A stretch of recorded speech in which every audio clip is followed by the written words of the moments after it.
We're going to have one more speaker before we get to take a break this evening, ladies and gentlemen. It is Toni Lontis. Toni is an international radio and TV host, a best-selling author, a best-selling co-author, speaker, a visionary, all those things. She quietly entered the entrepreneurial world in 2019 off the back of her memoir, which has recently been relaunched. It's called Resilience, Memoir of a Broken Little Girl.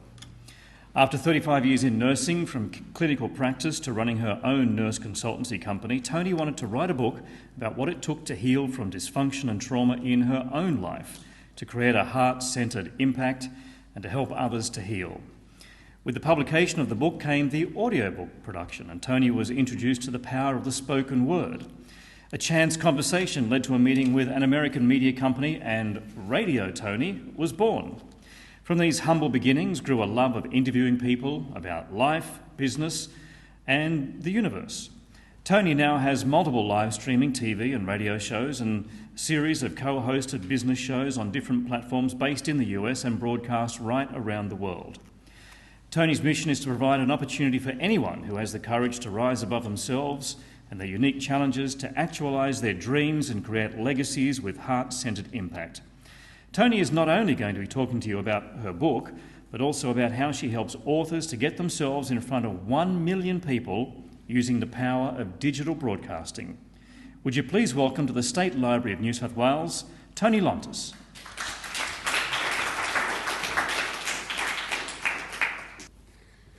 Gosh, I don't realise how short I am until I have to come up here.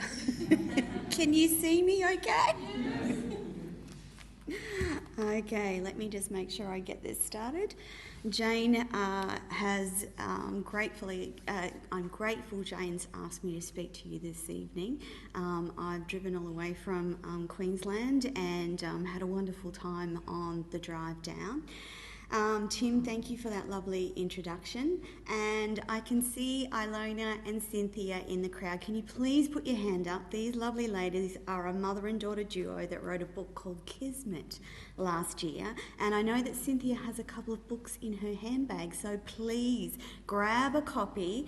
It's a mother and daughter's story. It's written about South Africa and the apartheid, and a big shout out to the girls. I've not met them in person before, and I had the privilege of doing that before we spoke, before I come up here this afternoon.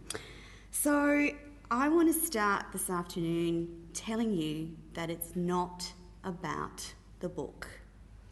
Now, before you get scared and think that I'm going to tell you not to write a book, that's not the case. It's actually, I'm going to take you on a little bit of a journey as to why it's not about the book. So I'm Toni Lontis, and currently I help entrepreneurs, companies, businesses and authors leverage the power of creating their own shows and content using online live broadcasting, non-traditional media if you like. This helps them reach new audiences, helps them drive new revenue, and it's lots of fun for me. So to tell you about how I got to this point in time, I need to take you back to my childhood. I was born with a congenital facial defect called a preauricular sinus. They happen in about 1% of the population, and the problem with these little defects is that they cause infection on and on and on.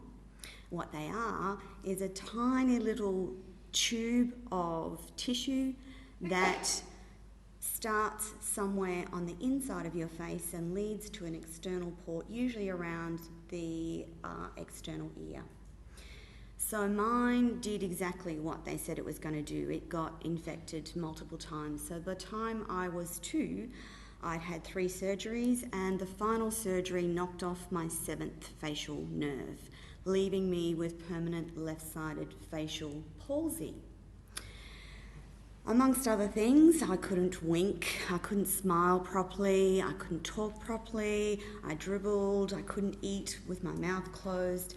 lots of really troubling things that you don't really worry about too much when you're a little person, but once you start going to school, it becomes pretty tough. So I spent most of my childhood battling the bullies who liked to be incredibly nasty. So from that background, I entered my teenage years very low in self-esteem. Into the background of that was a family dysfunction that I'd describe as difficult, to say the least. Now, my wonderful parents did the best job that they knew how to do. However, they were fighting and battling their own trauma in their own way. As I started to finish high school and needed to decide what I was going to do, back then, there were not a lot of options. There was a role in the local bank, there was nursing, teaching, and if you had good enough marks, you might get into uni. I applied to be a psychologist at university and was lucky enough to get offered that position. However, I'd also applied for nursing, and by that stage, I really just wanted to get out of home. So at 17, when the matron rang and said, "I know that we had you booked in for a May start, how about you come in January?" I jumped. So at 17, I left home and went nursing in the old way that nurses were trained, and that's live in hospital, on campus, in the nurses' quarters with the matron living below. They were interesting times. It was a wonderful way to learn how to nurse. It gave us an incredibly wonderful and varied background in nursing.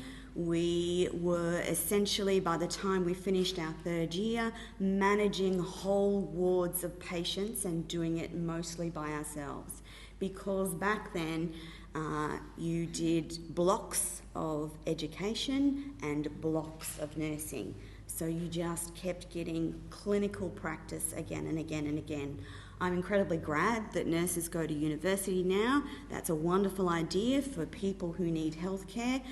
But the element of team building, working with trainee doctors and learning together in the hospital system is something I don't think that can be replicated in universities. So as you can imagine, I was a very introverted, shy young woman. I felt that I didn't know how to interact with the world.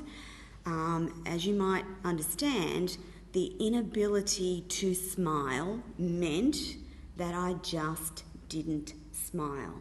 And when you don't smile, people make certain assumptions about who you are and what you do and how you're going to react. And there's nothing that I could do about that. So I was a fractured young woman. Into my 20s, I had the usual dalliances with boys, alcohol and drugs. By the time I was 30, I had 2 children, I was divorced, and the tentacles of depression and anxiety that had started in my late teens were now entering full-blown mode.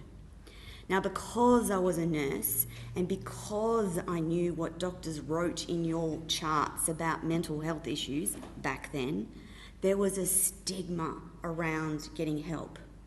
One of my GP colleagues got me into her office one day, sat me down and said, "Toni, I think you're depressed and I think you need to get some help." I looked at her through tears and thought, no way in hell am I gonna let anyone know that this is what I'm battling. Because I knew if that went into my health record, I would be labelled as having a mental health illness. Unfortunately for me, that was a very bad decision. However, by the time I'd got to my 30s, I thought that I was completely fractured. I had low self-esteem. I thought I wasn't worthy of anything, and I allowed men into my life that were unworthy and that were not nice people. In my 30s, I partnered with a man who I thought was my knight in shining armour. Unfortunately, the circumstances that many women and some men find themselves in when they've been through trauma and they haven't recognised or done any of the healing around that trauma, you are vulnerable. And in that vulnerable space, you allow people in and around you that are not good for you. And in my case, that's what happened. So to the external world, we had this amazing relationship. He was good to my kids.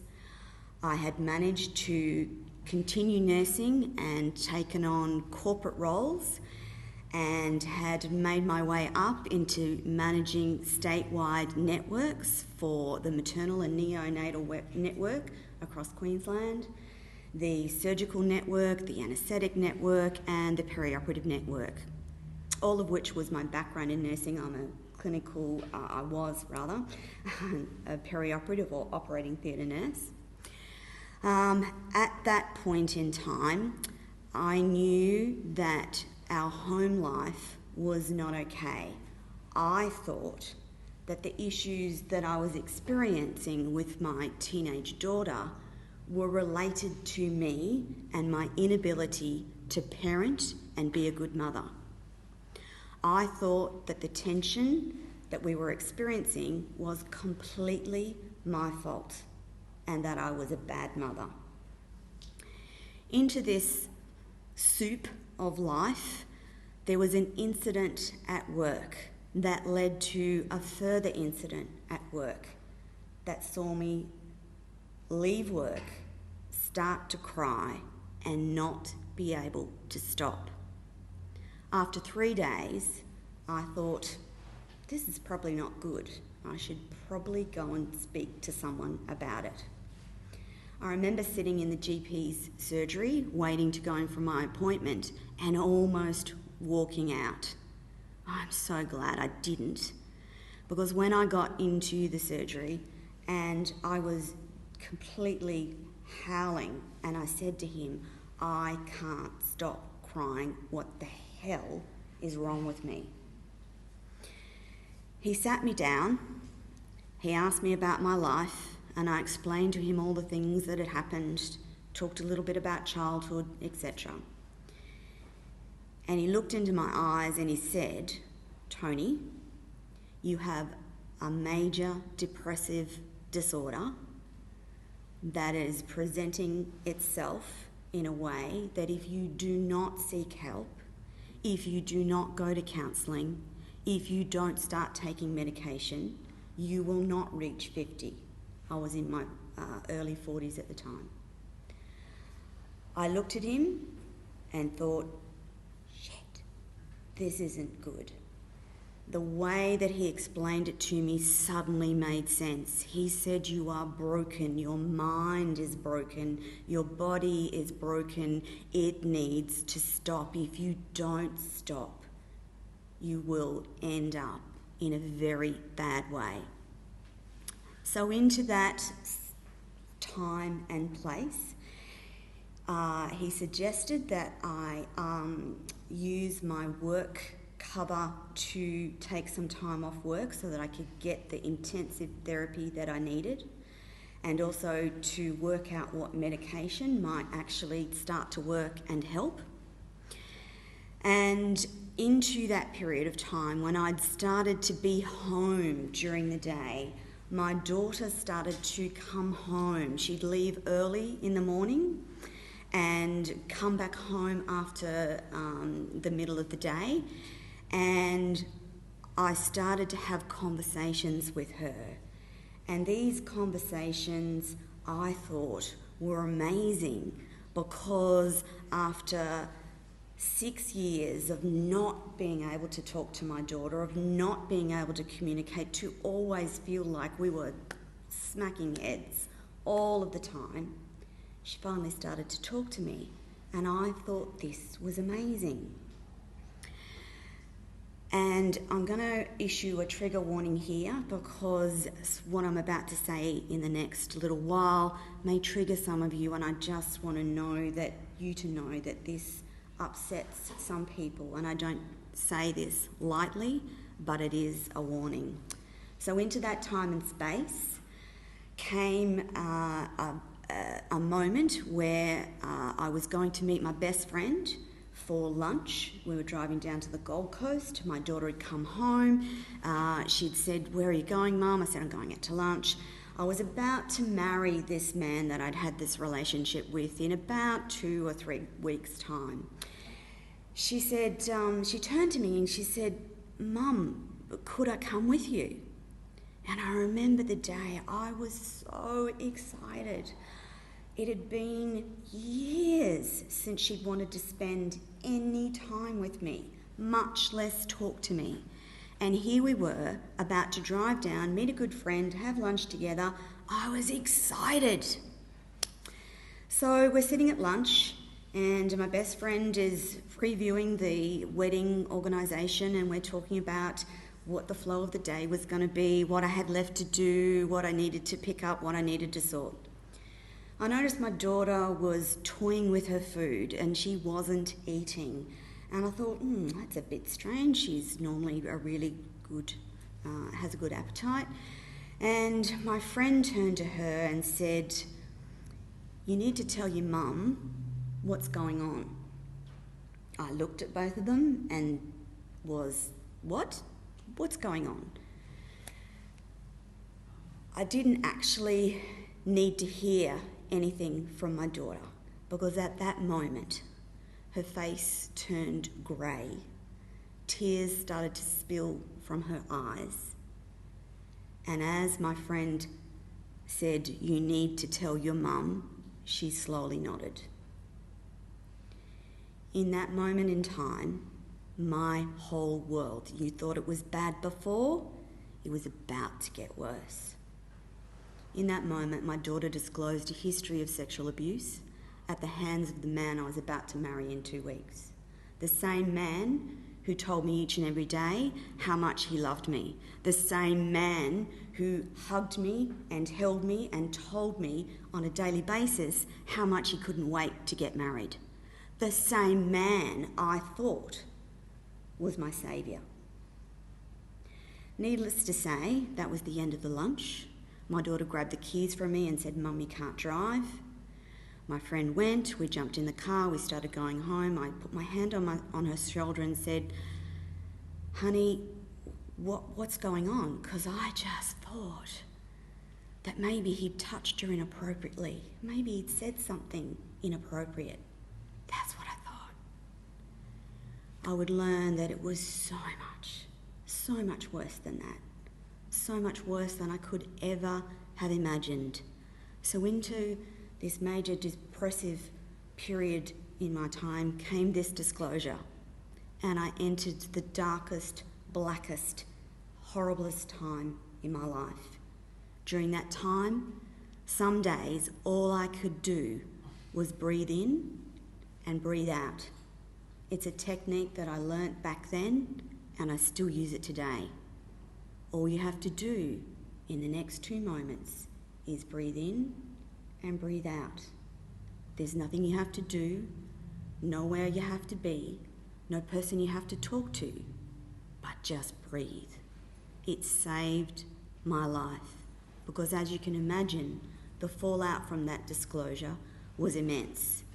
Not only was there grief and suffering around the loss of a relationship that I thought was wonderful, there was a cancellation of a wedding, and there were endless police visits and conversations and charges and everything else that goes into that time. The most scary point for me was listening to the 2 initial police who arrived and who sat her in a room along from us and started questioning her. The level of their questioning, what they questioned her about, made me physically ill, physically sick, and that was the beginning. So I'm going to cut forward and let you know that eventually he went to jail for 4 months. The Supreme Court judges decided that they would let him out after 4 months, and in the intervening time up to when he was found guilty, my daughter had started to heal. When the judges let him out of jail, her whole world deteriorated, and she entered a time where she developed a cocaine addiction. She attempted suicide. I can't tell you how many times. She had close and abiding associations with some of the most criminal bikies on the planet, and her whole life devolved. So walking through that has been an immense struggle, not only for me, but for her and supporting her. And I can tell you today, the only reason that child is still alive is because I determined that I was her mother and that I was going to love her unconditionally, no matter what she did, no matter what she said, no matter how she behaved. I was going to love her anyway. And that's what kept her alive. And what keeps her alive now is the work that she's done on herself and her trauma. It's a similar sort of work that I had to do with myself. I spent the next 10 years healing, dealing, learning, shifting my mindset, understanding what happens within these crimes, what the fallout is, etc., etc. So by the time I got to my 40s, I decided that it was probably time to write a book. And my only thought was that if I can tell someone, if someone reads the book who sees these behaviours, they understand and another child is saved. Or if one woman is in that situation, she understands and knows that she's not alone. That was my sole purpose. So in January 2018, I made the decision that I needed to write the book that year. I had no idea how to write, no idea all of the processes involved, nothing, just knew I needed to write. Finally, after procrastinating for ages, I sat down, I stopped my consulting, but by that stage I'd still managed to function high enough to have my own consulting company, and I zapped around Australia prepping hospitals to meet the national safety standards. But I made the decision to write a book, and that's what I did. Stopped working in July, sat down, wrote the book, finished it in November, published it in January, and released it. I had no plan. I just thought, right, I need to write this book. It's going to help people. It's going to be a bestseller. Let's do this. I also determined in that year, 2019, when it was published, that I was going to show up and do things that terrified me. So just to put context around that, I would not be in a group like this at any time. I would not talk to people I didn't know. I would not smile. I would not go on camera. I would not let people video me. I would not let people photograph me, nothing. But here I was with this book, Resilience. And so I did what my mentors told me to do, and that was go out and market. Build your social media, start talking about your book, and I did that. In the background of that, I also wanted to do the audiobook, and the producer for the company in Brisbane that did the audiobook convinced me that I needed to narrate it myself. Now, I was so introverted that I fought with her for months. Said, no, I'm not going to do it. We'll get an actress to do it. No, I'm not going to do it. I can't do it. That's not for me. We'll get an actress. No.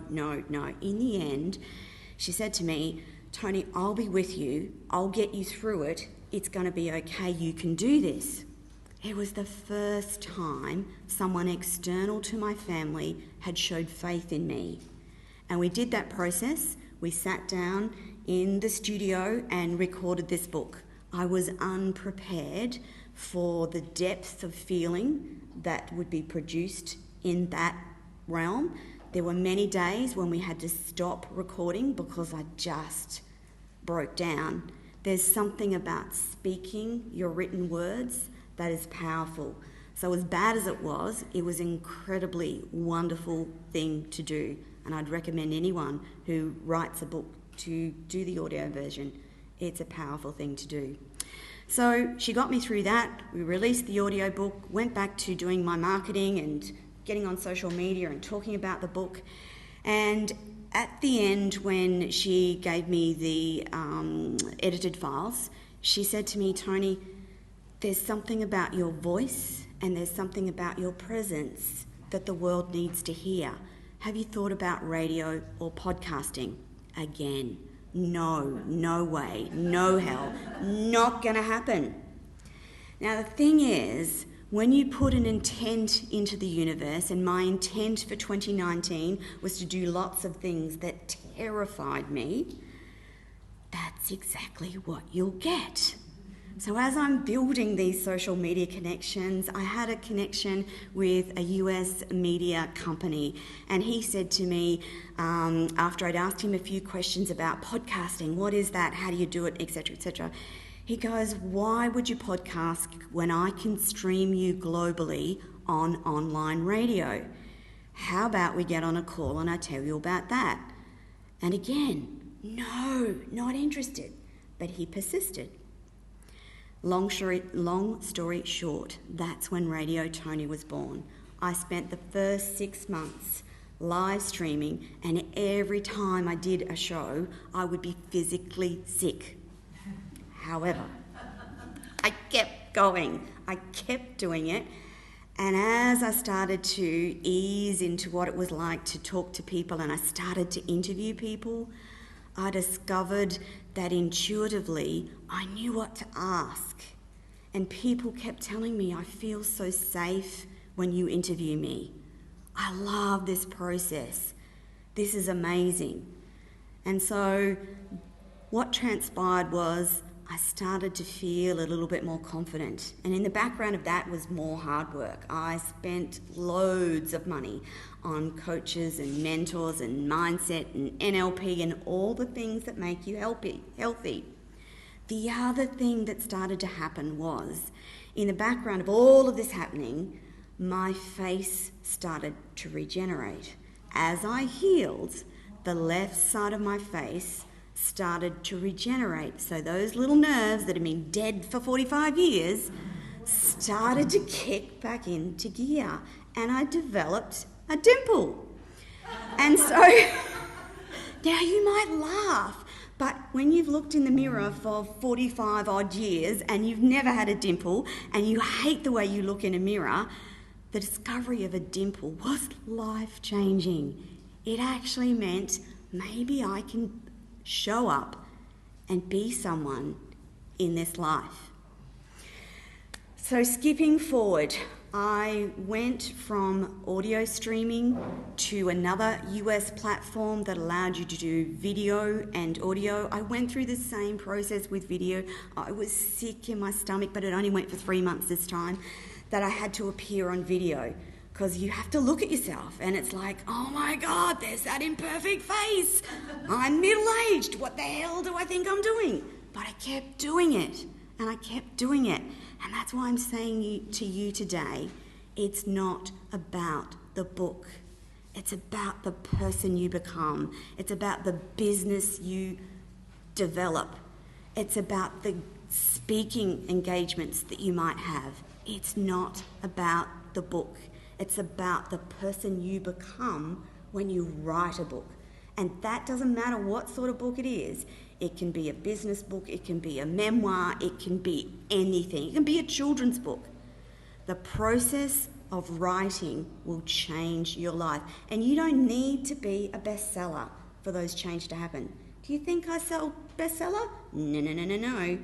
No bestseller there. It wasn't until a few years later that I co-authored and started co-authoring books that I got international best co-authored status. But the point is, people, you need, if you have a desire in your head, in your mind, an idea for a book, just do it. Get out of your own way. Stop putting preconceived ideas on what it should or shouldn't be. Let go of perfection and show up as your imperfect self. So now what's happened in my life is, after all of those discoveries and learnings, I've built a business on online broadcasting. So I have 2 ongoing shows of my own, one of which is about business, and I interview businesses from all sorts of things and all sorts of perspectives, and authors and artists. They're my 2 regular shows. And then I co-host series of shows with business owners that puts them in front of a global audience. And in behind those shows is a whole range of things, from digital magazines to social media to blogging to email to lead generation, just a whole range of things. And again, all of that has been created because I wrote a book, because I allowed myself to be vulnerable enough to write about the crappy things that happened in my life. Now, writing that book also triggered my greater family, not my nucleus family, I'm talking about my greater family, to the point where I don't have a relationship with my parents anymore. However, in the last 12 months, the things that I alluded to in the book that I didn't know anything about, just I spoke openly and honestly about dysfunction, and it was secrets and hidden from the family.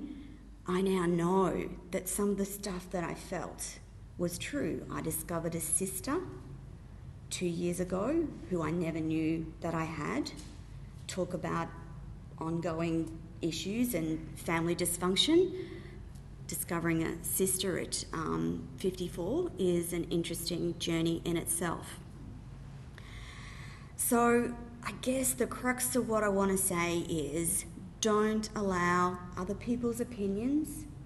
Don't allow yourself to be talked out of writing the book that you have in your head. And I encourage you to talk to Jane. In the first instance, just tell her what you've got rattling around in your head. The rest is easy. Once you make that decision to write a book, once you actually start writing those words, the rest will flow. And besides, you don't even have to write it now. You can actually speak it out, get it transcribed. I know lots of people that speak out their books, get it transcribed, bang, they've got a book. So this is about encouraging you to write a book, and not having expectations around bestseller, what you're going to do, how it's going to work out, what it's going to be. Allow yourself to just flow with that God-given instinct that you have in your heads. And in closing, I just want to tell you that the next reiteration of what we're doing is creating an everyday women's network. So I'm talking network TV with multiple channels underneath it.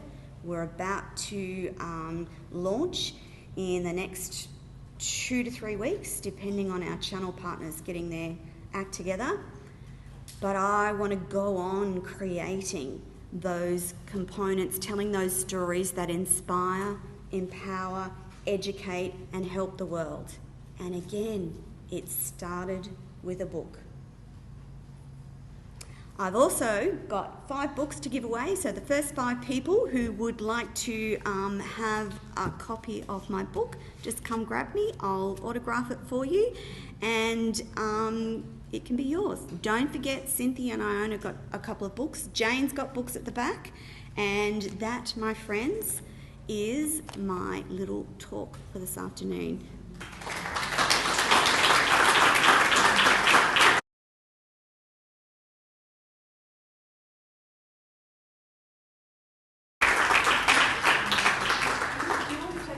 Questions, Toni? I was just going to... Yes. Pop up at the microphone so we can hear you. Hi, guys. My question, Yes. an obvious one, is how do you learn to trust again?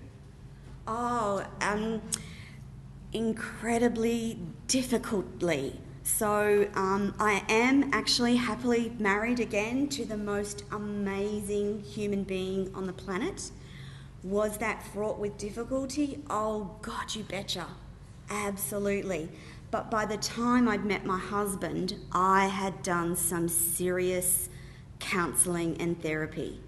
So I had done years of weekly effort. And when I say it is hard work, it's really hard work. But I wouldn't be standing here before you today if I hadn't done that hard work.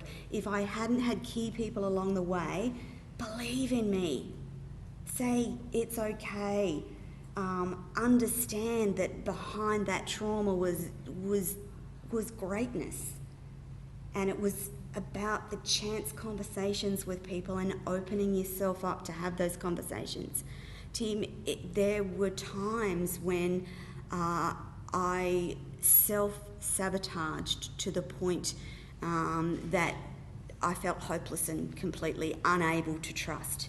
But again, I read, I educated myself, I invested in coaches, mentors and counselling, and that is what helped. Plus, finding a really good human being in my husband who had done a lot of work himself and who was very good at guiding and managing. And together we had to walk through some really tough stuff with my daughter. As you know, trauma leaves indelible marks on people's lives. And you're all aware of Grace Tame. Can I just point out, Grace Tame's sideways glance at the Prime Minister has nothing to do with politeness and everything to do with a young woman battling with trauma. We need trauma-informed care. We need everyday people to understand the impacts of trauma. I've lived it, my daughter's lived it, Grace has lived it. Sorry, getting on my high horse. Sorry, Tim. Questions from the floor? Yeah? Hello. Take this up so you can hear me. Toni, thank you for sharing your story, first and foremost. If we want to connect with you beyond here... Absolutely. Not so much the trauma side of it, but... Anything. Small business owner and looking at your things. There's a little phone that'll take you directly to my calendar. Just book a call. Perfect. I love just talk. connect on LinkedIn. Yes. Or LinkedIn, or Facebook, or YouTube, or wherever. We don't mind. Either I'll get it, or my team will get it, and they'll pass it on to me. Thank Yep. you so much. Anyone else? I might just say my mother and I did a book together, and we hadn't met Toni in person until today, but we did an interview over Zoom, and she was wonderful and caring, and it just made it feel extra special. So thank you. Thank you. Actually, you have just want to congratulate. You've got an amazing energy for someone who's been through that kind of trauma. Your heart is, your soul is just amazing. Thank you. I really appreciate people telling me that, because accepting those comments is hard won for me. So accepting that you see that in me, that's 25 years of hard work to go, yeah, okay, I do have a beautiful heart. That's my gift. And I didn't know about it until I got to my 50s. Anyone else? Yes. I want to congratulate you once again for sharing your story. You embody a lot of strength, but you're a very soft-spoken person, but your words have a lot of weight. Personally, having been through my injury and the trauma that I've been through, being severely depressed for Yes. years, I can resonate with what you're saying, because then it's only when you start talking about it that you get relief. Absolutely. Absolutely. It was a time that don't want to talk to anybody, don't want to see anybody, Yes. don't Yes. even want to talk about it. Yes. But until you get the courage to step up. The healing starts when you start to write that story. The healing starts. And even if you only write it to yourself or for your family, it doesn't matter. The healing starts. Secrets and lies keep us the same. They keep us rooted to trauma. And trauma comes in many forms. It doesn't have to be the bad stuff. It can be an accident. It can be the death of a parent. Trauma comes in many forms. But until you start to talk about it or write about it, it lays within your heart and keeps you in the same space and unable to move forward. So write a book, people. Talk to Jane, write a book. Any other questions? I just might raise the education. Yes. The education Yes, yes. that comes through trauma. Mm. And I can speak from personal experience as well, although I won't necessarily share it with you, but everyone goes through tough times. Yeah.